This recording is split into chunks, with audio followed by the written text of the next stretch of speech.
The icy wind swept across the frozen valley like a sharpened blade, ruthless and unforgiving, carrying swirling snow that stung the skin and crept into the bones. The lone cowboy felt the cold tightening around him long before he noticed a dim flicker of firelight hidden among distant trees. His horse staggered beneath the weight of exhaustion, and moments later the rider slid helplessly from the saddle into the deep snow. His limbs were numb, his fingers stiff as stone, and his thoughts drifted in and out like a fading lantern struggling to stay lit, just as darkness threatened to claim him completely. Voices pierced through the storm, to voices strong and urgent. They spoke first in a language ancient and unfamiliar before switching into rough English, urging him to stay awake, to breathe, to fight the cold because death would not take him tonight. Through half-frozen eyes he saw them, two Apache sisters standing against the storm.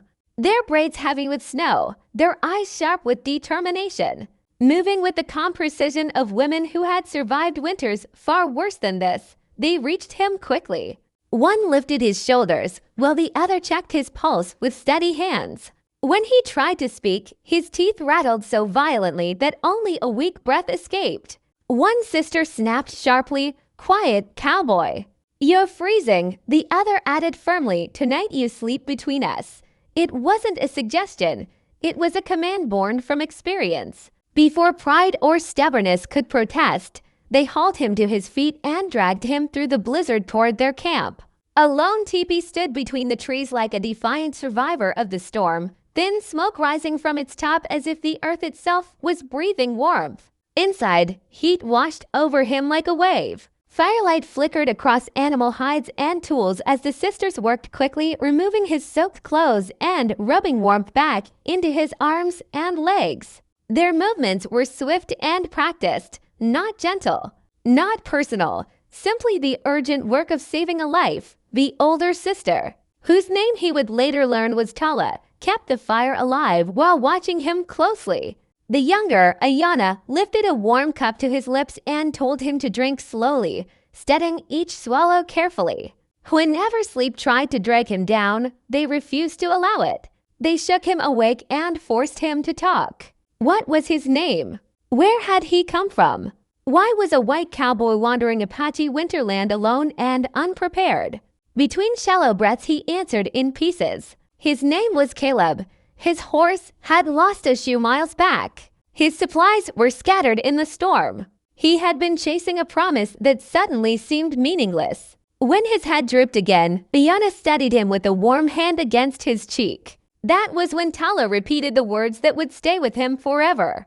"You sleep between us tonight, not kindness, not humor.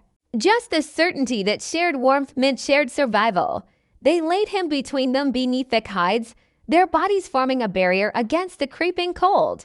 The fire crackled quietly while the storm screamed outside the teepee walls. Caleb drifted in and out of sleep, slowly feeling warmth return to his frozen limbs. Through hazy vision, he noticed the steady rhythm of breathing on either side of him and the soft murmurs the sisters exchanged in their own language. Their voices carried caution, experience, and an unspoken promise to guard the life they had pulled from the snow. As his senses cleared, he noticed the scars on their hands, marks earned from years of struggle and survival. They were not decorations. They were proof of hard lives. And he realized with quiet humility that these women owed him nothing, yet had chosen to save him anyway. When morning finally tried to arrive, the storm still hung heavy in the sky. Tala remained awake feeding the fire, watching over him with patient vigilance. Iyana slept lightly beside him, one arm resting across his chest to keep warmth from escaping. Caleb slowly understood that this moment was not random. In the Apache way, survival created bonds, and bonds demanded responsibility. As the storm continued raging outside, Caleb lay there between the two sisters, no longer just a dying cowboy, but a man unknowingly stepping into a story much larger than himself, a story of loyalty, loss, and choices that would test every belief he carried into the valley that night. When the storm finally loosened its grip on the land, Caleb woke with a deep breath as if returning from another world. The fire burned low but steady inside the teepee, and outside the valley had transformed into silent white stillness. Snow rested thick upon the trees like a frozen memory. For a moment he stayed still, listening to the quiet sounds around him, the crackling embers, the shifting hides, and the calm breathing of the women who had refused to let him die. When he shifted slightly, Iana's eyes opened instantly. Even in rest, she remained alert. She warned him not to move too quickly, explaining that while the cold had passed, weakness still clung to his body. Tala soon sat upright as well, studying him carefully before asking how he felt. Caleb answered honestly, admitting fear, confusion, and gratitude far heavier than words could express. As the morning unfolded, conversation replaced silence. They no longer spoke only in commands, but in thoughtful exchanges. The sisters learned who he was beyond a frozen stranger.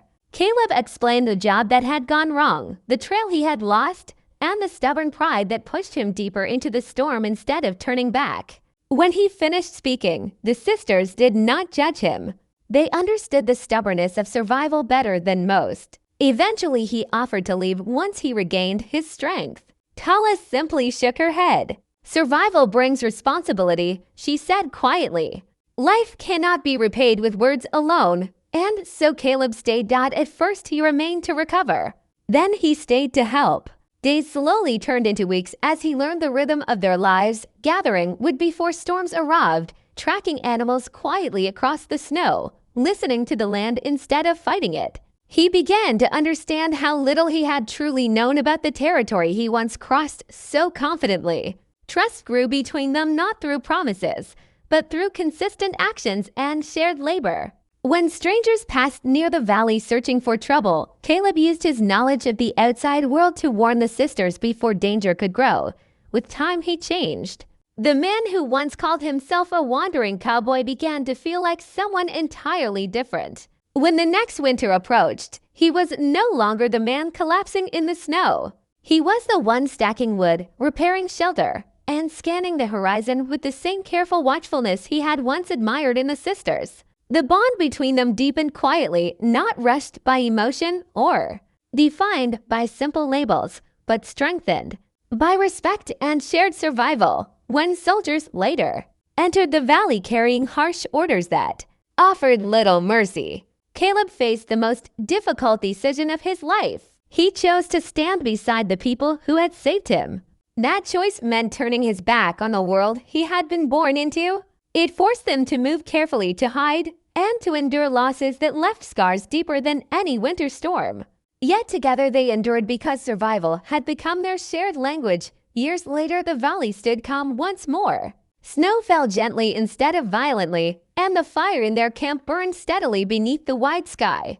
Caleb often told the story of that first night, not as a heroic tale, but as a lesson. He would say that pride can kill faster than cold, that survival is never a solitary act, and that sometimes the words that save your life sound harsh in the moment, like being told to stay quiet and stay alive. And as the memory fades into the quiet valley where three lives once, crossed during a brutal winter storm, the story leaves behind a simple truth. Sometimes the greatest turning points in life begin with strangers who refuse to let you die in the snow.